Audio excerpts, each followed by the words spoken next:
প্রিয় দর্শক, আসসালামু আলাইকুম। সবাইকে স্বাগত আমার আজকের এপিসোডে। আমি আজকে আপনাদেরকে আস্ত কোয়েল পাখি রোস্ট তৈরি করে দেখাবো।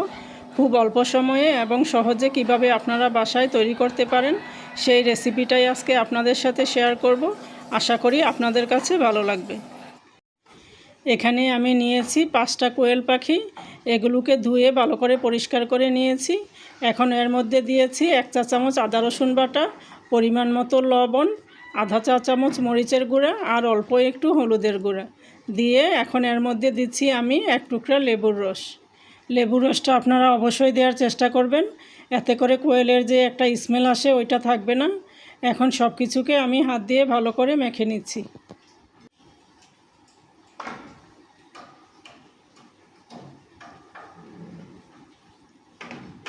এগুলোকে আমি ভালো করে ম্যারিনেট করে রেখে দিব 10 মিনিটের জন্য। এখানে আমি নিচ্ছি 2 টুকরা জয়ত্রী, কিছু কাজু বাদাম, কিছু চীনা বাদাম, আর নিয়েছি 1 মুঠ কিশমিশ, 1 চা চামচ ধনে, আর নিয়েছি 1 চা চামচ আস্ত জিরা, আর দিয়েছি 4 ভাগের 1 ভাগ জয়ফল। এগুলো দিয়ে আমি একটা পেস্ট তৈরি করে নিব। প্রথমে শুকনো মশলাগুলোকে একটু গুঁড়ো করে নিব, তারপরে এর মধ্যে কিছু পানি দিয়ে আমি একটা পেস্ট তৈরি করে নিব। প্রথমে আস্ত মশলাগুলোর মধ্যে পানি দেওয়া যাবে না, তাহলে ভালোভাবে পেস্ট হবে না। এখানে একটা ফ্রাই প্যানে আমি দিচ্ছি 1/4 কাপের মতো সয়াবিন তেল।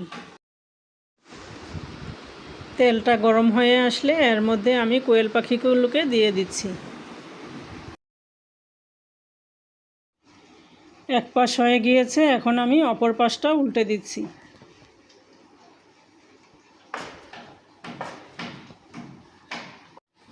এভাবে উল্টে পাল্টে আমি কোয়েল পাখিগুলোকে একটু কড়া করে ভেজে নিব।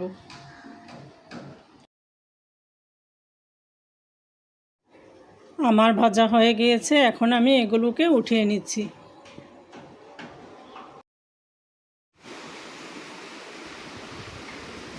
আমি এই তেলেই রান্নাটা করব। এখানে আর আমি কোনো তেল দিব না। এখানে আমি দিচ্ছি 2 টেবিল চামচ পেঁয়াজ বাটা।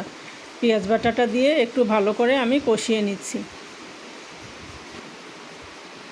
এখানে দিচ্ছি 2 টুকরা দারুচিনি, তার সাথে দিচ্ছি 3টা এলাচ, আর দিচ্ছি 3টা তেজপাতা দিয়ে এখন একটু নেড়েচেড়ে ভেজে নিচ্ছি।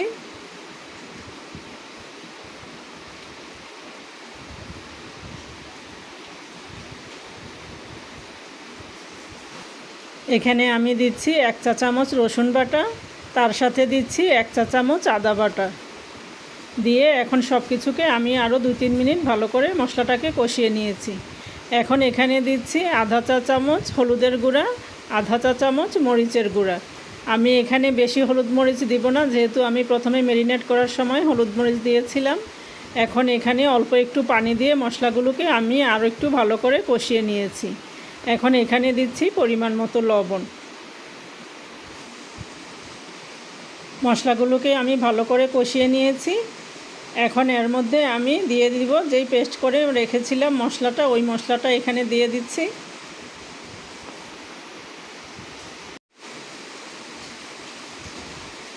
মশলাগুলোকে দিয়ে আমি নেড়েচেড়ে আর একটু কষিয়ে নিচ্ছি।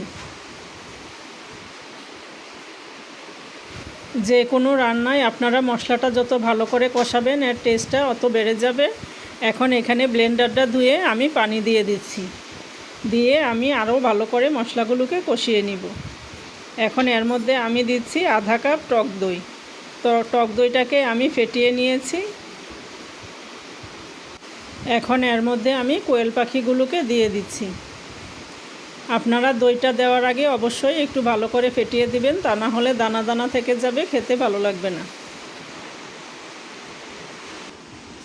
এখন আমি এগুলোকে নেড়েচেড়ে ভালো করে আরও 2-3 মিনিট একটু কষিয়ে নিব।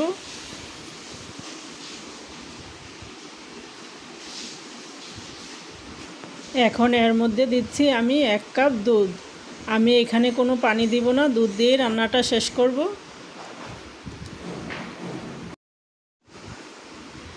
এখানে আপনারা চাইলে দুধের পরিবর্তে 1 কাপ ফুটন্ত গরম পানিও দিতে পারেন, তবে দুধ দিয়ে রান্না করলে টেস্টটা অনেক গুণে বেড়ে যায়। এখানে আমি কয়েকটা কাঁচামরিচ দিয়ে ঢেকে আরও 3-4 মিনিট এগুলোকে রান্না করে নিয়েছি। এখন এর মধ্যে আমি দিয়ে দিচ্ছি 1 টেবিল চামচ ঘি। ঘিটা দিয়ে আমি নেড়েচেড়ে একটু মিশিয়ে নিচ্ছি।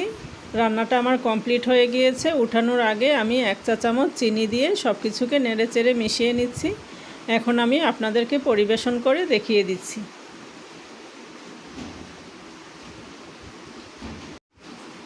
দেখতেই পাচ্ছেন খুবই লোভনীয় স্বাদের একটা রেসিপি। এইভাবে আপনারা চাইলে কোনো অনুষ্ঠানে বা বাসায় ছোটোদেরকে রান্না করে দিতে পারেন, ওরা খুবই খুশি হয়ে যাবে। আশা করি রেসিপিটি আপনাদের ভালো লেগেছে। সবাই ভালো থাকবেন। আল্লাহ হাফেজ।